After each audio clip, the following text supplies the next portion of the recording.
আপনারা দেখছেন news now, খবরের নতুন ভাষা।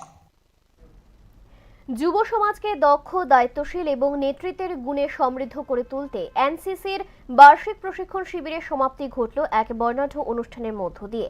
আগরতলার শহীদ ভগৎ সিং যুব আবাসে অনুষ্ঠিত হয় শিবিরের সমাপনী অনুষ্ঠান। ছিল মনোজ্ঞ সাংস্কৃতিক পরিবেশনা এবং অতিথিদের অনুপ্রেরণামূলক বক্তব্য। বরাবর সমাজের যুবকদের সঠিক এবং দায়িত্বশীল দিশায় পরিচালিত করার জন্য এনসিসি গুরুত্বপূর্ণ ভূমিকা পালন করে। এই এনসিসির বার্ষিক প্রশিক্ষণ শিবিরের সমাপনী অনুষ্ঠান সোমবার আগরতলার শহীদ ভগৎ সিং যুব আবাসের অডিটোরিয়াম হলে অনুষ্ঠিত হয়। অনুষ্ঠানে উপস্থিত ছিলেন দপ্তরের উচ্চপদস্থ আধিকারিক, প্রশিক্ষক, আমন্ত্রিত অতিথি এবং বিভিন্ন জেলা থেকে অংশগ্রহণকারী প্রশিক্ষণার্থীরা। অনুষ্ঠানের সূচনায় প্রশিক্ষণার্থীদের পরিবেশনায় মনোজ্ঞ সাংস্কৃতিক অনুষ্ঠান দর্শকদের মুগ্ধ করে। নৃত্য, সঙ্গীত, দেশাত্মবোধক পরিবেশনা এবং বিভিন্ন সাংস্কৃতিক উপস্থাপনার মাধ্যমে যুবকদের সৃজনশীলতা এবং প্রতিভার প্রকাশ ঘটে। সমাপনী অনুষ্ঠানে বক্তারা বলেন, এই ধরনের প্রশিক্ষণ শিবির যুব সমাজের মধ্যে নেতৃত্বের গুণাবলী, শৃঙ্খলাবোধ, সামাজিক দায়িত্ববোধ এবং জাতীয় চেতনা গড়ে তুলতে গুরুত্বপূর্ণ ভূমিকা পালন করে। তারা প্রশিক্ষণার্থীদের শিবিরে অর্জিত জ্ঞান এবং অভিজ্ঞতাকে সমাজের কল্যাণে কাজে লাগানোর আহ্বান জানান।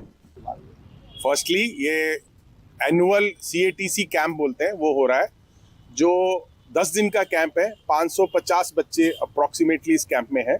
ये तकरीबन हर बच्चा जो एनसीसी में एनरोल करता है उसको एक कैंप कराया जाता है उसकी ट्रेनिंग के एक ईयर के अंदर, और सेकंड और थर्ड ईयर।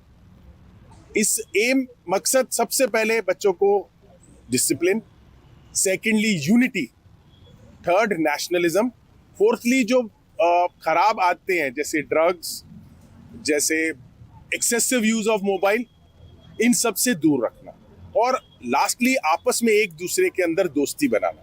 जो बच्चे 10 दिन इकट्ठे रहेंगे वो एक अपने साथ बहुत अच्छा एक्सपीरियंस, बहुत अच्छी फ्रेंडशिप्स लाइफ लॉन्ग लेके जाए।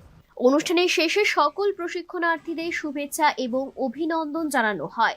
ভবিষ্যতে আরও বেশি সংখ্যক যুবক যুবতীকে এই ধরনের প্রশিক্ষণ কর্মসূচিতে অংশগ্রহণের আহ্বান জানিয়ে আনুষ্ঠানিকভাবে এবারের সম্মিলিত বার্ষিক প্রশিক্ষণ শিবিরের সমাপ্তি ঘোষণা করা হয়। Bureau report, news now.